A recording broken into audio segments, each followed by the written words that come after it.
Hello, everyone, and welcome back to the podcast. My name is Sydney Bass. I am a personal stylist and business strategist, and I have some exciting news for you today. If you have been listening to the podcast for any length of time, then you might recognize a slight name change. That is right, we have rebranded. Our old name was From Hobby to Full Time, and the new name is the Personal Stylist Podcast. There's not a huge reason for renaming the podcast other than I really felt like the old podcast name didn't really explain what the podcast was. And I also felt it was a little bit shaming to a lot of personal stylists out there who were part-time or who had who had side hustles, because the tagline was that this was a podcast for stylists who were ready to take their side hustle a lot more seriously. And I gotta tell you, that just started to feel icky to me. I didn't feel that I could really fully get behind that message, because my mission in life is to empower and equip personal stylists, no matter the status, with the tools and the resources to be a personal stylist. And if they want to be part-time, or they want to be full-time, or they want to work 10 hours a week, or 20, or 30, or 40, or whatever the heck they want to do, I want to help them do that. And it is not contingent upon whether they are taking a side hustle full-time or not. So we have a new name, and it is the Personal Stylist Podcast. And I would love to read the new intro, which you might hear. I'm not really sure. My assistant kind of does these, and I just record the content. But this essentially now is a podcast for personal stylists who are ready to stand out and style a little bit differently than everyone else. Whether you are dreaming, starting, or growing your styling business, the Personal Stylist Podcast is your go-to resource.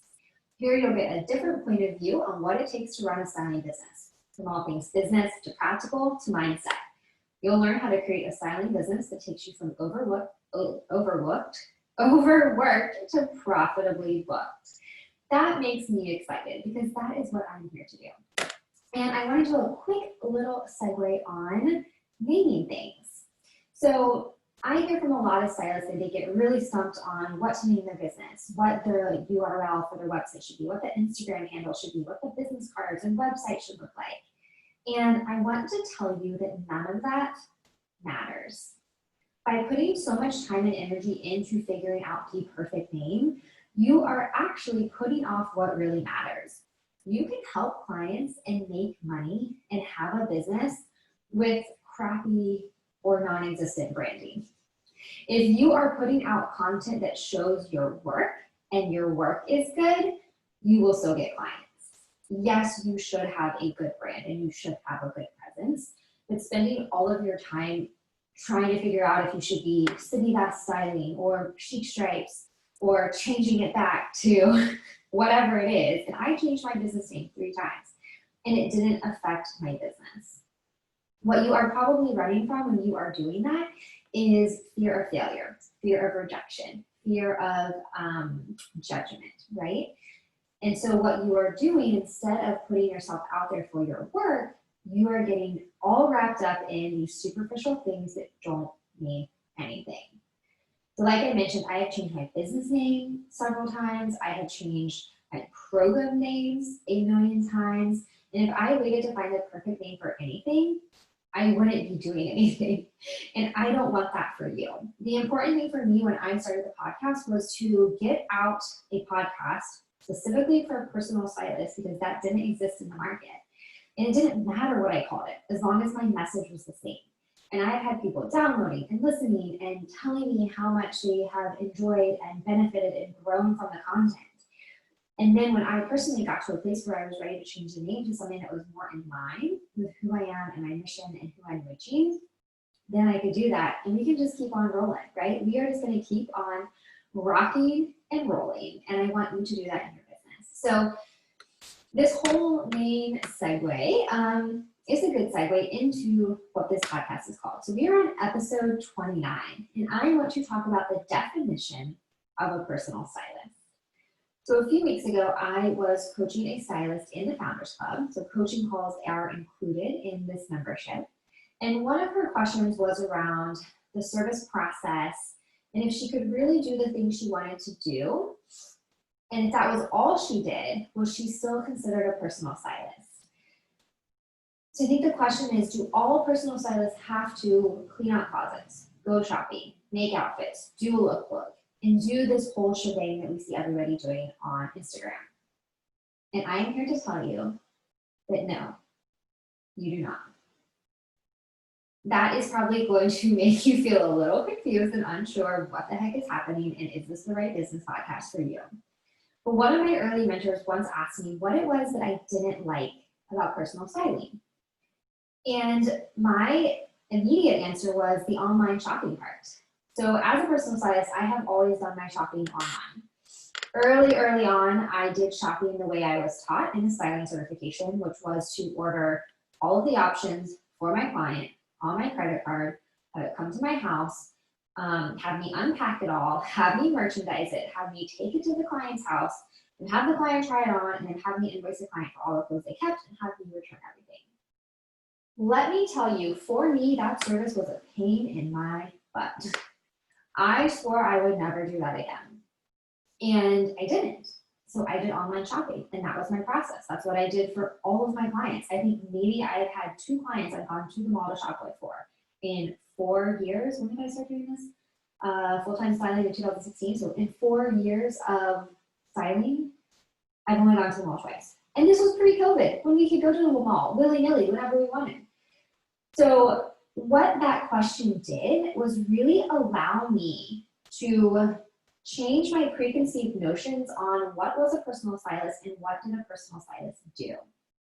And it opened up my eyes to this idea that you can create a business how you want to create it, to offer what you want to offer, and it doesn't have to look the same as everybody else's.